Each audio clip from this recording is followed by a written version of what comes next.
지금 중대본 브리핑을 코로나19 관련 브리핑을 듣고 왔고요. 자, 이어서 우리 이상민 민주당 의원과 함께 말씀을 계속 또 해보도록 하겠습니다. 자, 지금 브리핑 잠깐 보셨는데요. 네. 320명이 또 어제, 네. 그러니까 오늘 0시 기준이죠. 320명의 신규 확진자가 발생을 했습니다. 이걸 보면 해외 유입 13명을 제외하고 307명이 지역에서 발생을 했는데 서울 110명, 경기 92명, 인천 27명, 수도권에서만 229명이 나와서 확산 우려가 좀 높아지고 있어요. 지금 저희가 생각할 때는 이틀 동안 200명대라서 좀 잦아들지 않을까라는 기대 좀 해봤는데 다시 300명대로 올라갔네요. 어떻게 보고 계십니까? 그러니까 지금 초긴장 상태이죠. 네. 대유행에 바로 그 목전에 있다. 그래서 우리가 할 수 있는 일은 달리 방법이 없죠. 지금 백신하고 치료제가 아직 개발되지 않는 단계에서는 네. 개인 손 씻기 철저하게, 그리고 마스크 하기, 그리고 다른 분과의 그 거리 두기. 네. 예. 뭐 이거는 기본이니까 끝까지. 그래서 저하고 오늘 그 박 기자님하고도 네. 방송하는데 마스크 마스크를 쓰고 쓰고. 하지 않습니까? 그렇습니다. 그러니까 제가 뭐 박 기자님을 못 믿어서 마스크 쓰는 것도 아니고요. 예, 제가 또 뭐 저는 좀 전염될까봐 그런 건 아니고, 예, 저는 좀 서로를 위해서 못 믿어서 좀 아까부터 쓰고 있었는데. 서로 위해서. 그 얼마 전에 저기 그 네. 검사 받으셨잖아요. 네, 저도 받았지만. 저도 지난주에 그 CBS 네, 네. 방송에 출연하신 것 때문에 네. 저 그 코로나19 검사 받으셨고. 네. 의원님은 그저께 받으셨네. 저는 이제 저희 그 더불어민주당 대전시당 개편대회 하는데 네. 거기에 기자님이 한 분이 확진을 받으셨어요. 그래서 그 자리에 있던 한 몇십 명 다 그 검사를 받았죠. 저도 받고. 참 그 결과 기다리는 시간이 길게 느껴지잖아요. 예. 오전에 받았는데 저녁 때 한 7시 네. 가까이까지 기다리고 집에서 그냥. 그죠? 격리하실 때 뭐 하셨어요? 자가 격리하실 때. 그 뉴스 검색하고 집에서 뭐 이렇게 하는데 네. 야, 무의도식 하는 것도 쉬운 일이 아닌데요. 그죠? 맞아요. 그러니까 일정이 다 있으셨을 거 아니에요. 그날도. 예, 다 못하죠. 다 약속했던 못 거 하고 못하고. 그냥 이 어떻게 보면은 그 기다리는 시간 그냥 즐겁게 기다리는 것도 아니고 초조하게 기다릴 수밖에 양성 없으니까. 나오면 어떡하지? 뭐 이거부터 시작해서. 네. 그러니까 그만큼 어디에서 환자를 마주칠지 모르는 상황이 돼요 이제는. 예. 깜깜이 환자들도 많아졌기 때문에 말씀하신 것처럼 손 씻기, 그다음에 마스크 계속 쓰는 게 중요하고 서울을 비롯해서 뭐 경기도도 그렇고 전국 뭐 많은 지역에서 마스크 착용 의무화가 시행되고 있습니다. 여러분들 특히 카페에서 뭐 스타벅스 파주 야당역점에 관련 확진자가 많이 늘어나는 걸 보고 야, 카페도 정말 위험한 곳이라는 생각이 많이 들더라고요. 그러니까 카페 가다 보면 커피 뭐 차를 마시려잖아요. 네. 그 마스크 벗고 뭐 차를 주문하고 차를 배달하러 가는 그 일련의 과정에 차 마시고 마스크를 벗는 게 있으니까 그때 틈 타서 이제 코로나19가 들어오니까 방법이 없습니다. 그냥 마스크 하고. 네. 그리고 이럴 때 카페에 죄송한데 뭐 커피를 드실 게 아니라 네. 사무실에 테이크아웃. 예, 테이크아웃 해오든가 아니면 사무실에 있는 커피를 먹던가. 그러든지 그렇게 네. 해야 되는데 또 커피 전문점 하시는 그렇죠. 또 카페분들 자영업 하시는 장사가 분. 또 안 되니까 맞아요. 이거 참 걱정입니다. 걱정이니까 그러니까 테이크아웃을 해서 드시는 걸로 하고 아니면 만약에 안에서 드신다고 하더라도 마스크를 잘 쓰시고 커피 마실 때, 물 마실 때만 잠깐 벗었다가 지금 이제 3단계, 끼고. 지금은 2단계 아닙니까? 네, 2단계 거리. 2단계 사회적 거리두기 2단계인데 지금 전문가들은 뭐하냐 지금 급한데 3단계 하라라고 네. 하는데 사실은 3단계? 3단계 하기가 쉽지 않은 게 그러면 모든 일상 다 그럼요. 스톱이거든요. 그럼요. 그러면 중단되면 이제 그거 갖고 먹고 사시는 분들 다 하게 다 스톱돼 버립니다. 그럼 뭐 사람 사는 사회에 네. 움직이지 않고 모든 걸 다 그냥 스톱된 상황일 때 네. 정말 초래될 여러 가지 그 어려움, 그는 뭐 능히 짐작이 되거든요. 그러니까 쉽게 정부도 3단계 격상을 그렇게 하기가 어려운 겁니다. 네. 그러니까 뭐 통합당에서도 어제 한 얘기 들어보니까 뭐 불가피하게 3단계 격상을 해야 된다. 뭐 이런 얘기도 하고 있고 뭐 정의당에서 3단계 얘기를 하고 있는데 말로 뭐 인심 쓰는 거는 좋은데 그게 이제 했을 경우에 다른 사회적 여러 가지 역효과, 뭐 부작용 네. 또는 그 미치는 그늘 이런 것들에 대해서 우리가 감당할 수 있어야 되잖아요. 이 문제도 만만치 않은 문제입니다. 네. 뭐 이런 자영업자 뭐 이런 가게들이 다 문 닫는 결과가 되니까 그러니까 3단계를 방역의 입장에서 보면 당장 하면 좋겠지만 국가, 정부, 여당 입장에서는 3단계로 그냥 가서 예. 모든 것들을 다 스톱시키자 이렇게 할 수가 없는 거거든요. 예. 경제가 다 걸려 있고 재난지원금 얘기까지 좀 나오고 있잖아요. 예. 2차 재난지원금 지급에 대한 여론을 보면은 지급해야 된다 쪽으로 많이 나오고 있던데 의원님은 어떻게 보세요? 재난지원금 문제는 어떻게 보세요? 재난지원금. 재난지원금은 국가가 지금 이런 어려운 때에 사실 해야죠.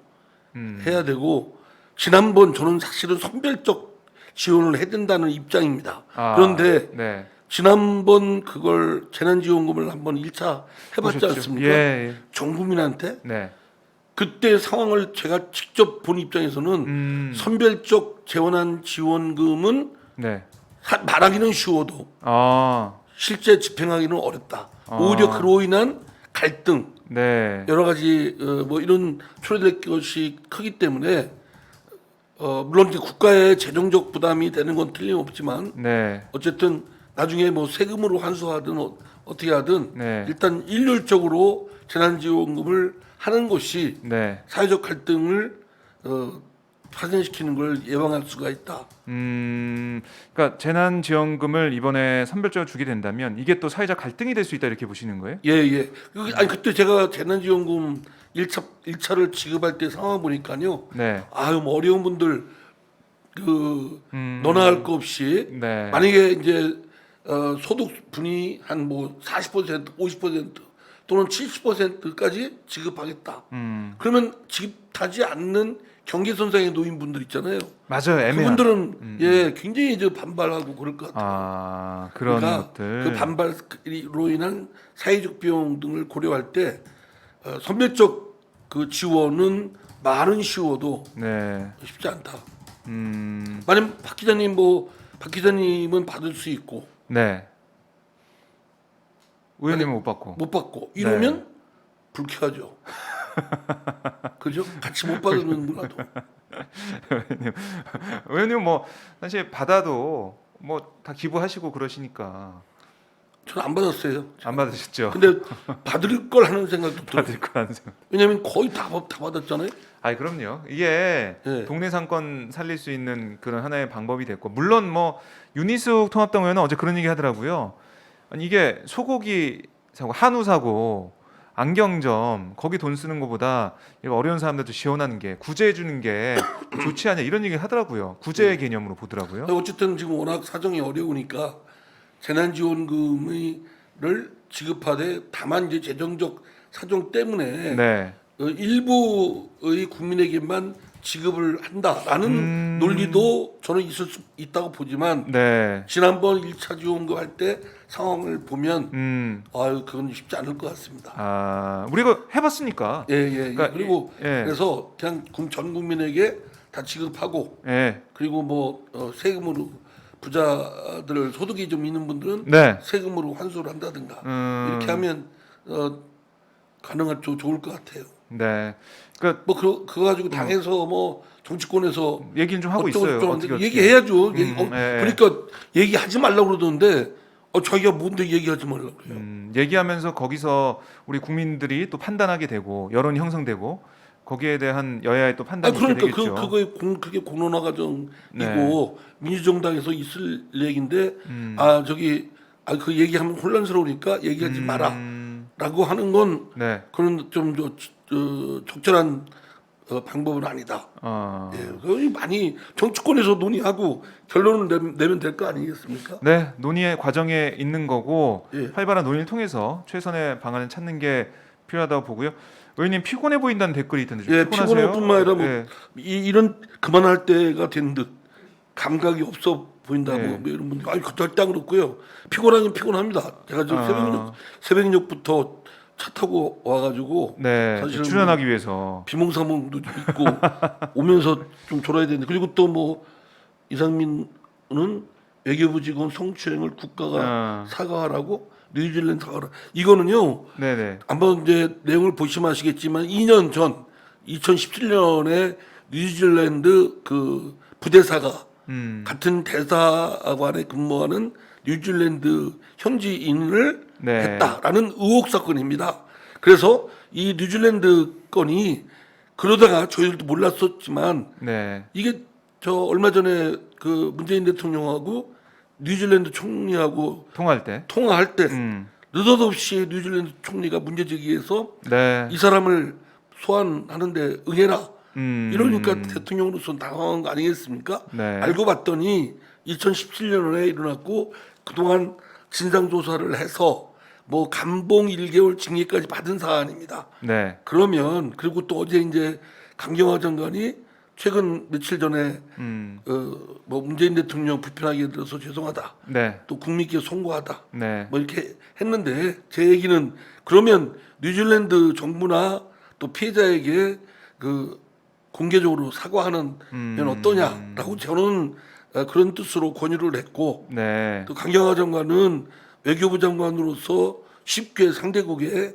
사과하는 건 쉽지 않다. 서로 간에 그러면서 언쟁이 좀 있었어요. 네. 예. 그게 이제 보도가 되면서 예. 알겠는데, 그러니까 강경화 장관은 그런 거죠. 아직 이제 진실이 조사를 통해서 밝혀지지 않기 때문에 뉴질랜드 주장만 듣고 외교부 뭐 어떻게 수장으로서 사과를 하기엔 좀 그렇다.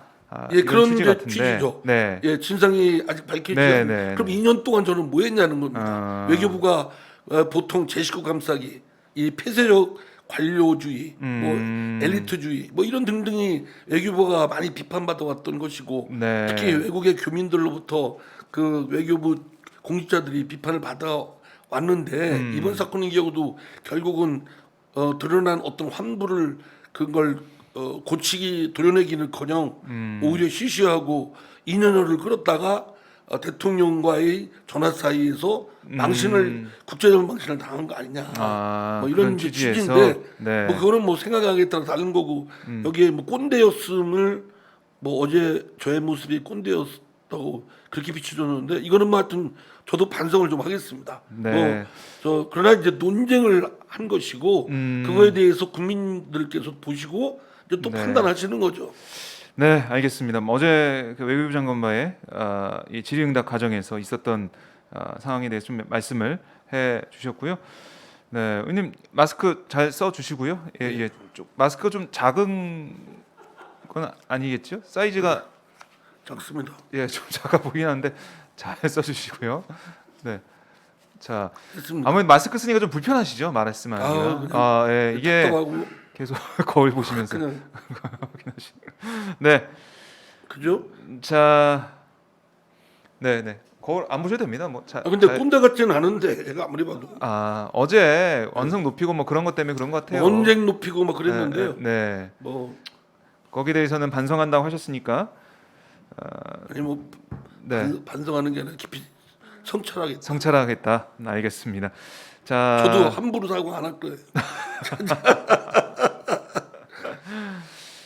이 부분 뭐 외교부에서 조사를 한다고 하니까요. 사실관계에 따라서 외교부의 조치가 있을 거라고 그러니까 생각하고요. 지금 외교부 공직자들의 성추문 사건들이 굉장히 많습니다. 네, 물론 이제 외교부가 종전과 달리 쉬쉬하지 않고 이를 드러내는 점 때문에 횟수가 증가한 측면도 있지만 네, 어쨌든 다른 부처에 비해서 외국에 나가 있으면서 실수를 한 공직자들이 있다는 점에 대해서는 외교부가 깊이 좀 맹성이 필요하다. 네. 뭐 그거는 사실 외교부 직원들이 우리나라 대표에서 가 있는 거니까 행동을 조심하고 말도 조심하는 게 필요하겠죠. 예, 그렇습니다. 네, 재난지원금 얘기하다가 댓글 보고도 말씀을 주셨는데, 그러니까 1차 재난지원금 때 우리가 봤어요. 어떤 일이 있었는지.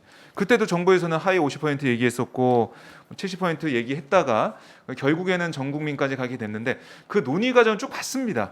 그러니까 어떤 게 우리 국민들을 위해서 제일 최선의 길이었는지 봤기 때문에 이번 2차 재난지원금도 상황이 다르지가 않거든요. 근데 다시 이걸 가지고 뭐 구제로 해야 되느냐 아니면은 뭐 경제 논리를 풀어야 되느냐 여러 가지 논쟁이 좀 붙고 뭐 있는데요. 경제도 있고 복지적 측면도 있고 다 있는데요. 네, 제가 보기에는 선별해서 몇 퍼센트까지 지급하겠다라고 하는 게 실제로는 굉장히 어렵고 또 여러 가지 갈등 비용이 더 증가되고 네. 그러려니 그 비용으로 전 국민에게 다 일률적으로 들이대 네. 그 만약에 소득 수준이 높거나 자산이 많은 분들의 네. 경우 그러니까요. 그런 분의 경우 나중에 세금으로 이제 환수하는 그러니까 이런 방법을 예, 쓰면 예, 되지 예. 않을까 싶습니다. 그러니까 속도가 중요하죠. 그래서 긴급이란 말이 붙는 건데 만약에 소득 수준으로 뭐 자른다. 하위 50%를 잘라서 기준 삼는다 하면 뭐 그 소득을 어떻게 증명할 것인지 뭐 보면은 건강보험료로 한다 하면은 그게 뭐 그게 작년에 또 작년 얘기인데, 거잖아요. 예, 그게 그러니까 지금 안 사정은 되고. 또 아니란 말이에요. 그러니까 소득이 네. 없는 사람 중에도 금융소득이나 아니면 정말 재산이 많은 분도 있잖아요. 또 이런 사람은 어떻게 할 건지 저기 여러 가지 박 기준이 기자님은 하여튼 재난지원금 네 다 모두 주자라는 입장 같습니다. 저요. 예, 지금 딱 들어보니까 그런 것 같은데. 개인적으로 그 이재명 지사하고 똑같은 말씀하시는 것 같은데. 저는 개인적으로 1차 때 효과가 증명됐기 때문에 예. 그리고 그 당시에 논란도 있었잖아요. 똑같은 논란이에요. 그렇기 때문에 다 정리가 됐다는 생각을 해요. 그때 저는 한 반 정도 급한 분들 선별적으로 지급해야 된다라는 생각을 갖고 있었는데 네. 그때 1차 집행하는 걸 보고 아 이건 그렇지가 않다. 굉장히 하여튼 그리고 예, 일선에 있는 네. 공직자들에게는 도저히 불가한 상황을 만들어버리는 거다. 네. 되고요. 알겠습니다. 그때 이제 제가 이재명 지사를 좀 비판하는 글을 썼더니 네. 벌떡같이 달려들어가지고 또 네가 뭔데 비판하냐고. 네, 받으셨군요. 네가 뭐긴 뭐해 국회의원이지. 그래서 그거 얘기할 수 있고 당연히 저 정치인이니까 얘기 서로 간의 공론을 통해서 어떤 게 맞는지 따져봐야 되겠죠. 그때는 선별적이 더 낫다고 생각했는데 지금도 선별적인 부분 생각이지만 그건 생각이고 실제 집행은 어렵다. 어렵다. 예, 예. 그러니까 맞는 말이죠. 사실은 어려운 사람 더 도와야 된다는 맞는 말인데 지금 우리가 처한 상황에서 그리고 실질적인 행정적이나 아니면은 뭐 일을 하다 보면은 그게 잘 되지 않는다는 겁니다. 자, 재난지원금 문제는 계속 여야 간에 또 민주당 내에서도 논의가 있을 걸로 보이고요. 의사협회 그러니까 전공의 뭐 파업 이어지고 있고 정부가 강한 목소리를 오늘 냈어요. 이 법적인 이 처벌에 들어갈 수 있다라고 얘기를 했는데 어떻게 보십니까? 이 의사들의 파업. 저는요. 네. 그 의사들의 파업은 어떤 명분이라고 해도 그는 정당하지가 않다, 부당하다. 뭐요? 지금 저 코로나19니 여러 가지 어려운 사정이 지금 나라 곳곳에 좀 생겼는데 여기에 일선에서 환자들을 치료하고 또 그렇게 앞장서야 될 의료진이 의사가 파업을 벌인다면 그러면 그거는 어떤 명분으로 그거에 대해서 설명할 수 있겠습니까?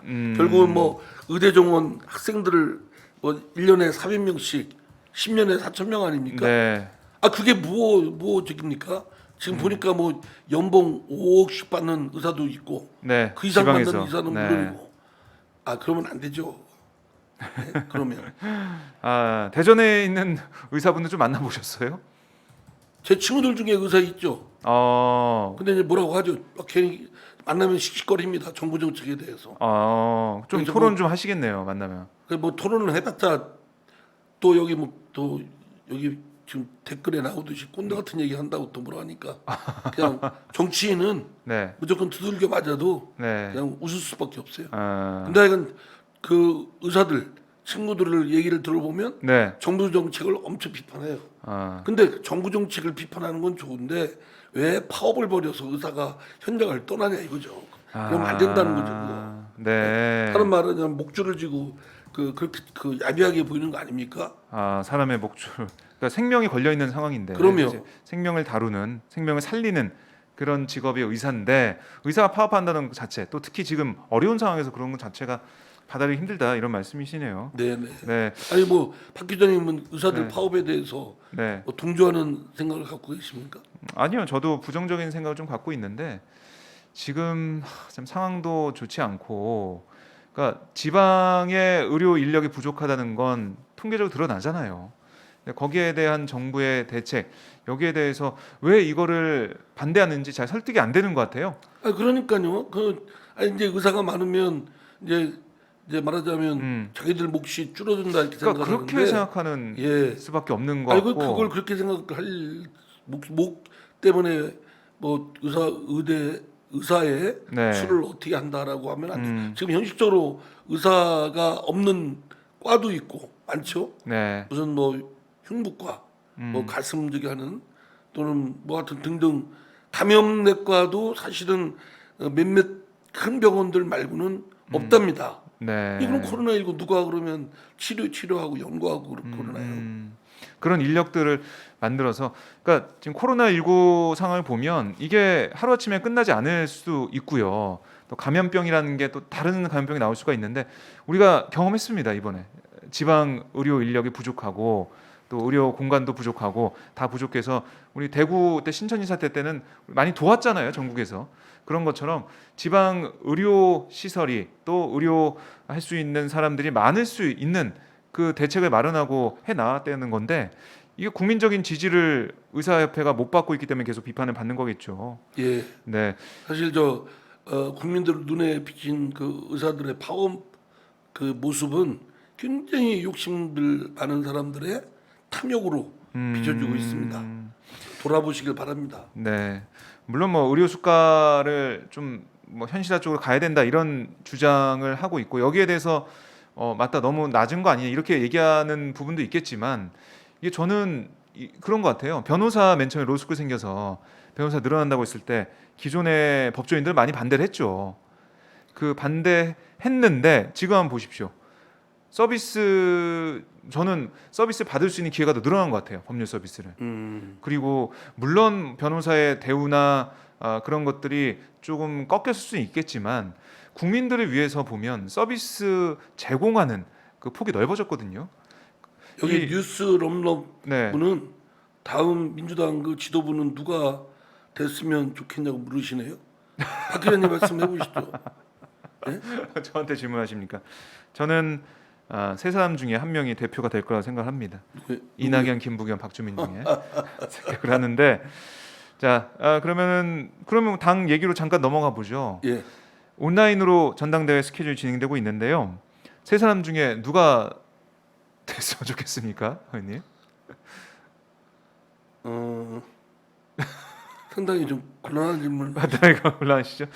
그러니까 제가 지난주에도 한번 여쭤본 것 같은데, 리더십이 또 중요한 시기가 됐어요. 예. 지금 상황은. 정당이 이 한국 정치 더불어민주당이 한국 정치를 혁신해내는 선도적 역할을 해야 되지 않겠습니까? 네. 그럼 솔선수범하는 정당의 그 혁신의 모습을 보여줄 그런 더불어민주당의 당 대표여야 된다고 생각합니다. 네, 지금 통합당이 좀 잘한다. 어떻게 보면 뭐 잘하는 것보다 민주당의 여러 가지 상황에 따라서 반사익을 얻었다, 뭐 이렇게 볼 수 있겠지만, 어쨌든 지지율이 뒤집혔다가 다시 민주당이 앞서는 지지율이 그 여론조사 정당 지지도 나오고 있긴 하지만, 김종인 위원장이 잘하고 있다고 하더라고요. 보수 언론에서는 잘하고 있다고 박수치고 있는 그런 분위기인데, 이렇게 되면 민주당이 더 긴장을 해야 되지 않냐 이런 얘기도 나오고 있습니다. 그러면요, 어떤 상황이 돼도 그러니까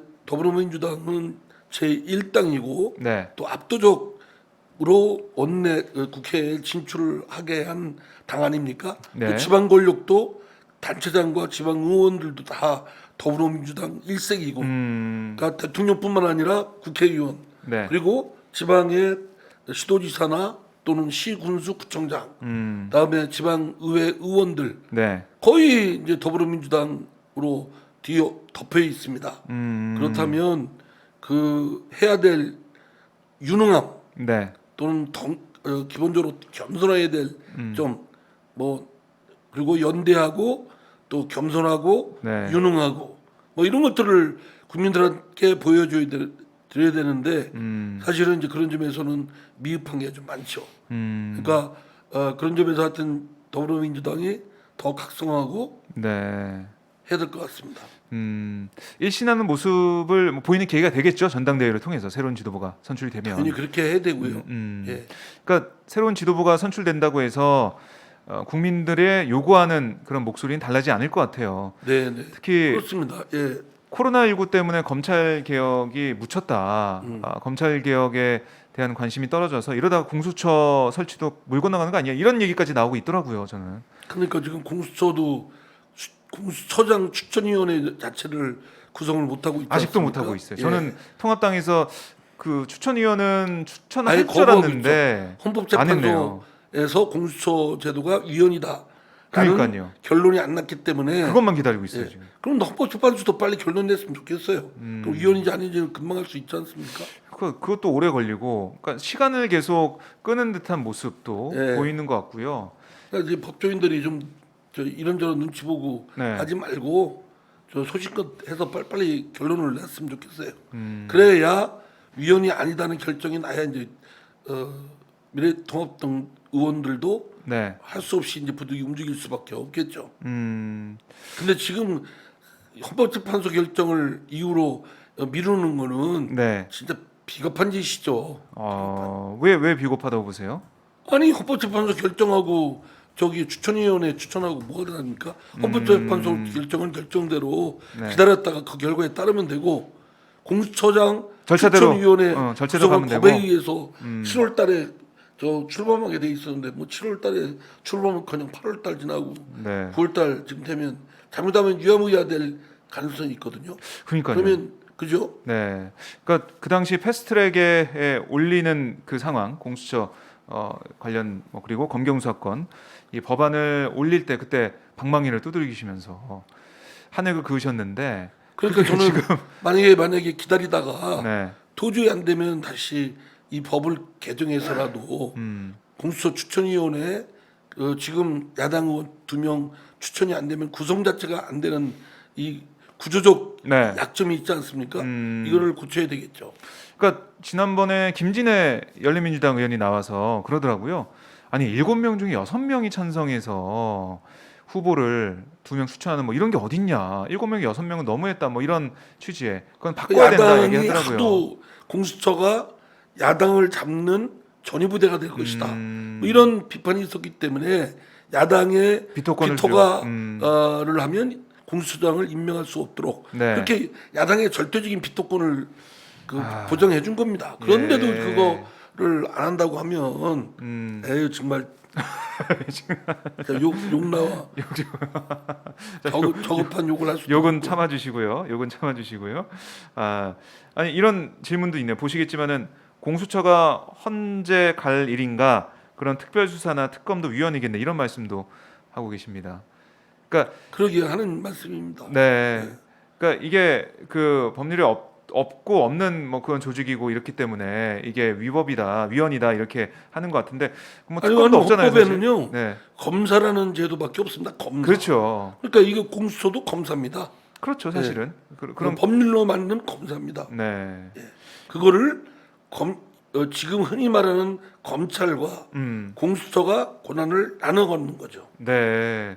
그러니까 그게 위헌이다라는 주장을 펼치고 있는 통합당 위헌 나올까요? 어떻게 보세요? 아유. 그래서 빨리 결정하자는 겁니다. 예, 위헌 안 나오니까 빨리 하자. 네.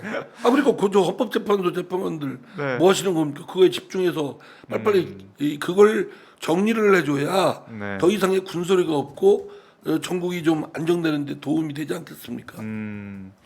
야, 우리 의원님은 헌재를 향해서 이렇게 호통칠 수 있는. 예. 헌재 뭐 하는 거냐? 갑질한다고 그러겠죠. 호통을 쳤는데, 그러니까 우리 이상민 의원과 하는 이 순서에서는 계속해서 저희가 공수처 검찰 개혁 얘기는 계속 하려고 해요. 예. 그러니까 왜냐하면 잊혀질까봐. 예. 여기 뭐 곰탕이 네. 이분은 할 일은 하고 떠들어라. 저한테 네. 하시는 건지 맞습니다. 할 일 하고 그래도 아니 할 일하고 또 들어가 의사협회 의사들 향해서 예. 진료 그 예. 의사의 본분은 다 하고 떠들어라 이런 것 같은데요. 의원님 아니래요. 네. 예? 의원님한테 한 게 아니라 아. 의사들을 향해서. 그렇습니까? 의사들아 파업이 아니라 진료 거부입니다. 진료 거부라네요. 진료 거부. 파업에는 진료 거부다. 이정민이 네, 진료 거부로. 이정미 네. 전에 그 하죠. 정의당 당 대표 이정미 의원. 그분 아니신가 모르겠는데. 글쎄요. 알 수는 없지만 네, 우리 이정민님이 예. 댓글을 달아주셨고요. 자, 이 공수처가 올해까지는 설치가 되겠죠. 올해 안에는. 해야죠. 네. 예. 그러니까 그럴래 빨리 공수처장 추천위원회가 구성이 돼야 되지 않겠습니까? 근데 하여간 이게 미래통합당이 추천도 안 하고 거부하고 있으니까 네. 한치도 못 나오고 있는데요. 그렇다면 특단의 조치를 취할 수밖에 없죠. 특단의 조치. 법을 개정해서라도 그런 장애 상태가 있다면 네. 그럼 뭐 어쩔 수 없이 야당 없이도 미래통합 없이도 추천위원회 구성할 수 있게끔 결국 그러면 그런 상황이 벌어지면 미래통합당한테 플러스일까요, 마이너스일까요? 왜 그러는지 모르겠습니다. 네. 자기들 권한을 행사할 수 있을 때 그걸 깊게 생각하시고 적절하게 행사하면 네. 오히려 그게 정치적 이득도 없고 명분도 쓸 텐데. 네. 이 우리가 이해할 수 없는 그러니까 통합당의 모습 좀 저희가 계속 지적을 하고 있지만 통합당에서는 공수처 최대한 시간을 끌어보겠다 이런 거고 또 그렇게 하겠죠. 그러니까 제가 볼 때는 부동산법 통과 시길 때가 의회 독재라고 뭐 비판을 했죠. 그러니까 독재 프레임 만들어 놓고 있는데 공수처 관련해서 또 법안을 공수처법 바꾸려고 하면 또 의회 독재다. 이거 빨리 공수처 출범시켜서 야당 잡으려고 한다. 이런 얘기를 할 것 같아요. 눈에 선합니다. 그럴 때 뭐라고 해야 됩니까? 민주당에서는? 아니 뭐 의회에서 의사결정에 합의가 안 되면 다수결로 해야죠. 다수결로? 예. 협치해야죠. 예? 다수결로 합니까? 협치해야죠. 다수결하는 게 협치예요. 다수결하는 게 협치. 아니 협치라고 그래서 네. 그 소수당의 얘기를 무조건 들어주고 소수가 반대하면 아무것도 못하라는 얘기는 아니란 얘기죠. 이거는 그리고 명분이 안 되는 게 네. 공수처장 추천위원회를 추천할 위원회를 구성하자는데 그걸 거부하고 있거든요. 그러니까 추천해보고 이거는 야당이 비토권 행사하면 안 되는 겁니다. 네. 그러면 그 쭉 적절한 인물을 보고 추천을 하시면 될 텐데 오히려 야당에 더 친화적인 사람을 내세울 수 있잖아요. 그러니까요. 그럴 수 있죠. 7명 중 6명 그러니까 비토권이 있으니까 그런 판단을 어떻게 할지 통합당이 뭐 일각에서는 그 후보 추천위원 2명을 강성 인사로 추천할 수도 있다 이런 얘기 좀 나오고 있는데 뭐 지켜보기로 하고요. 네. 자 그러면 민주당 차기 지도부가 들어서면 검찰개혁 방안 뭐 그냥 두고 보진 않겠죠. 속도를 내겠죠. 속도를 낸다고 가부간에 보세요? 어떻게 할 것인가. 그러니까 의원총회나 이런 걸 통해서 의원들의 의견도 받고 지도부가 그 의견을 보고 국민들의 여론을 보고 결정할 것 같은데 이게 또 중요한 하나의 바로미터 될 것 같아요. 민주당 지도부가 개혁적인지 아니면 뭐 협치를 내세우면서 20대 국회와 똑같은 모습을 보이는지 우려가 있는데 이 검찰 개혁 문제 어떻게 처리하는지 한번 지켜보도록 하겠습니다. 예. 자 댓글 한번 봐주세요. 질문이 있습니다. 의원님한테 댓글이 어떤 거? 댓글 화이팅? 닭가꿍 마사옹님께서 댓글을 올려주셨는데 안 보이세요? 어디 방 뭐예요? 밑에서 네 번째 예. 댓글이 있습니다. 예. 닭가공 마사 닭가꿍 빠졌다? 마사옹님. 네. 이 무슨 말이에요? 이건 대화명이고요. 옆에 보면 제가 읽어드리면 곰돌이 푸 의원님은 다음 당대표 도전하나요? 아니면 차기 국회의장? 뭐 이런 질문이 있습니다. 아 그렇습니까? 의원님의 앞으로의 계획에 대해서 궁금하신가 봐요. 예. 네. 전 둘 다 가능성 있다고 봅니다. 가능성이 있으세요? 이번에 왜 도전 안 하셨어요, 당대표? 수가 부족해서요. 표수가. 표수가 계산도 해보셨어요? 해봤죠. 몇 표 나오던가요? 아니 박 기자님은 그 네. 세디즘적 그런 게 있어요. 뭐 표가 없는 사람한테 이렇게 책짓질을 가하면서 궁금했어요. 네. 그래서 제가 이 핫스팟 나와서 여기 이제 댓글 쓰시는 분들 네. 지원에 힘입어서 여론을 성원에 만들어서 힘입어서 당 대표 도전. 알겠습니다. 의장 도전. 네. 여러분들 성원과 응원이 있어야 도전할 수 있다고 이상민 의원이 지금 얘기를 하고 있습니다. 예. 자, 지금 보면 뭐 검찰 개혁 문제도 그렇고 코로나19 사태도 그렇고 의사협회 이 진료 거부 문제도 그렇고 얘기를 하고 있는데 지금 오늘 홍남기 부총리 얘기를 들어보면 9억 이상 이 고가 주택 의심 거래 뒤졌더니 3분의 1이 뭐 탈세를 했고 대출 위반이다 이런 얘기도 하고 있더라고요. 시장에 뿌리 박힌 부동산 불패론을 반드시 끊어내겠다. 홍남기 부총리가 강하게 좀 얘기를 하고 있는데 부동산 문제는 어떻게 좀 안정화되는 쪽으로 가고 있다고 보세요? 어떻게 보세요? 아직도 유동적이죠. 아직도 유동적이다. 좀 예. 지켜봐야 될 상황인 것 같고요. 네. 현재의 상황은 매물 같은 것이 많이 들어가 있고 상황을 보고 있는 거겠죠. 네. 그리고 사는 분들도 돈을 갖고 이렇게 지켜보고 있는 것 같고. 그러나 지금 이제 현금이 많이 풀려 있고 금리는 초저금리 아니겠습니까? 네. 이것도 똑같아요. 코로나19하고 똑같아요. 딱 잠복하고 있다가 좀이라도 이 투자 가치성이 있다. 네. 그러면 막 투기성 엄청나게 달려들겠죠. 아. 그러니까 관계 당국에서는 이 부동산 문제가 쉬운 게 아니니까 네. 말로 뭐 때려잡겠다 또는 뭐 발본색원 하겠다 네. 이런 말보다는 실제로 유능함을 보여줘야 된다. 그 저는 정책은 꾸준함인 것 같아요. 예? 꾸준함.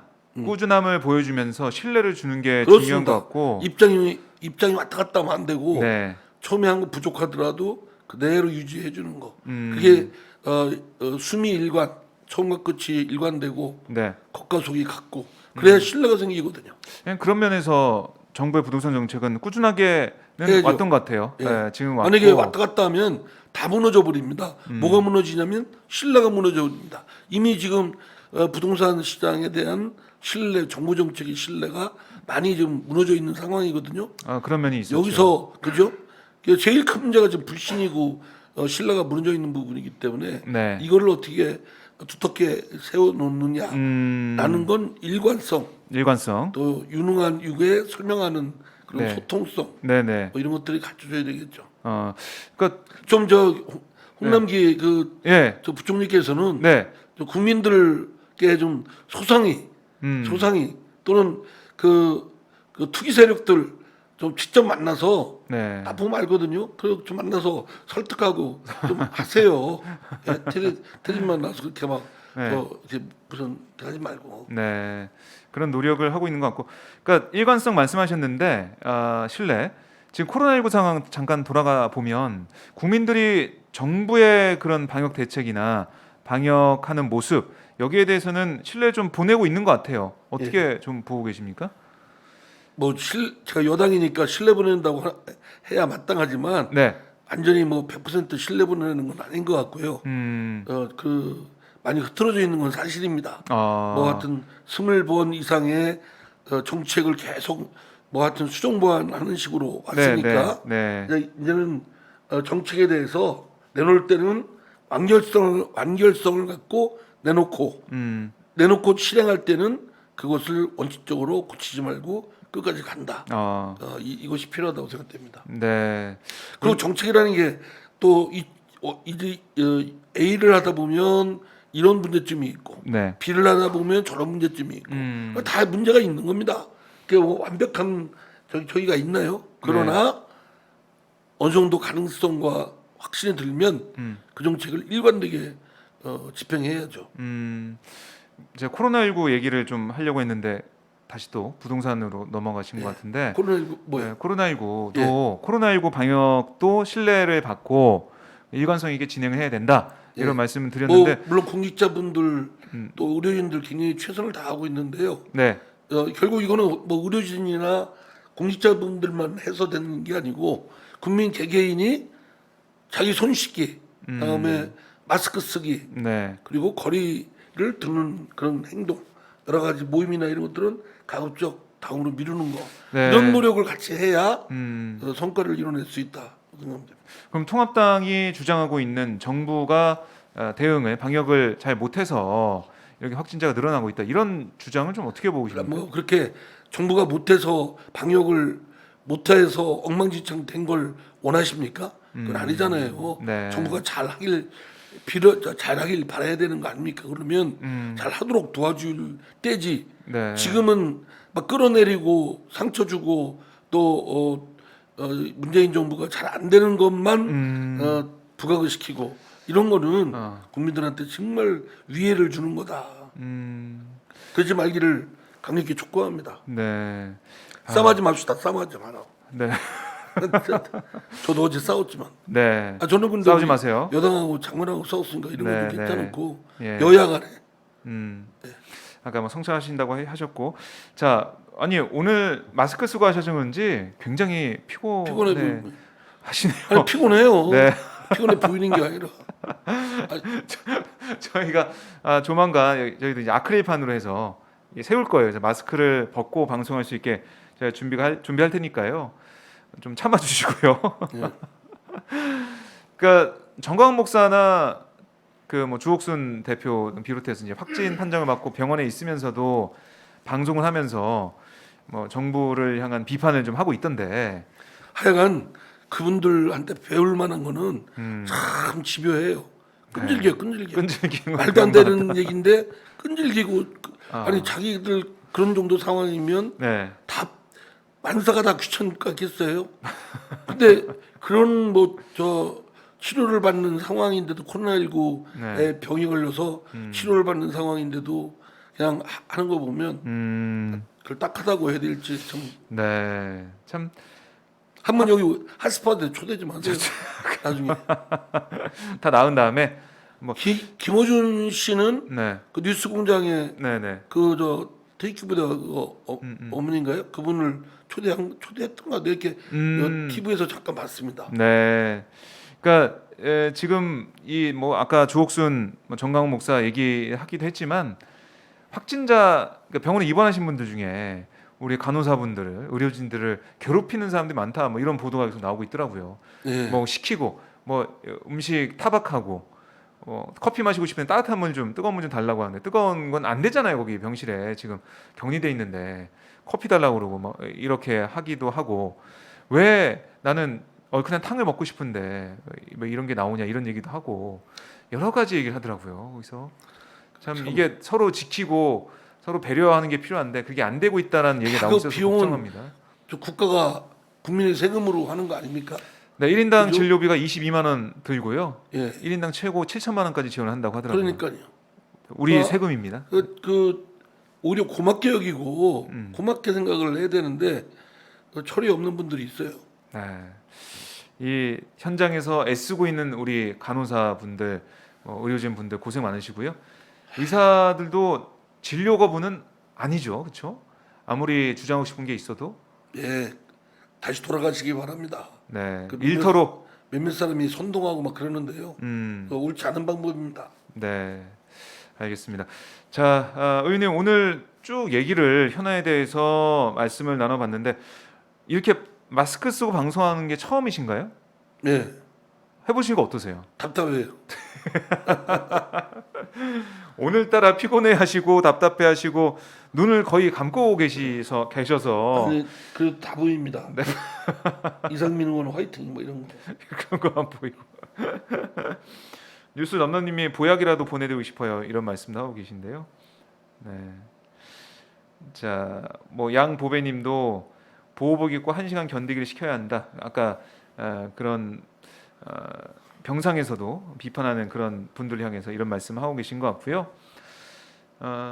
힘들고 어렵습니다. 답답하고 갑갑한 게 현실이고요. 사회적 거리두기가 참 쉽지 않아요. 사람은 사회적 동물이라고 하잖아요. 네. 많은 사람들을 만나서 사람들 그 인적 네트워크를 또 쌓고 그게 또 자기한테는 자족감도 주고 네. 다른 사람과 연대해서 또 무슨 일을 해내고 근데 그걸 못하게 하니까 참 스트레스가 힘들죠. 뭐 이루 말할 수가 없죠. 네. 근데 이제 어쨌든 코로나19라는 인류적 대항을 극복하고자 하는데 하기 위해서 필요한 부분이니까 네. 할 수 없습니다. 꾹 참고 그 손 씻기, 그다음에 마스크 하기, 네. 그다음에 사회적 거리 1m 이상 두기 뭐 이렇게.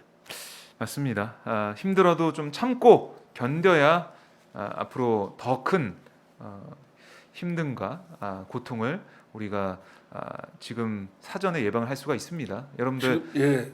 또 많이 뭐저 동참해 코로나19 주시고요. 계속 그러니까 이게 이제 언제 끝날지 참 걱정이잖아요. 네. 이렇게 하다가 백신 나오고 치료제 치료 나오고, 나오고 그러면서 종결이 맞습니다. 될 텐데요. 네, 그때까지 그때까지는, 버텨야죠. 예, 그때까지 손 닦고 마스크하고 사회적 거리 두고. 네, 알겠습니다.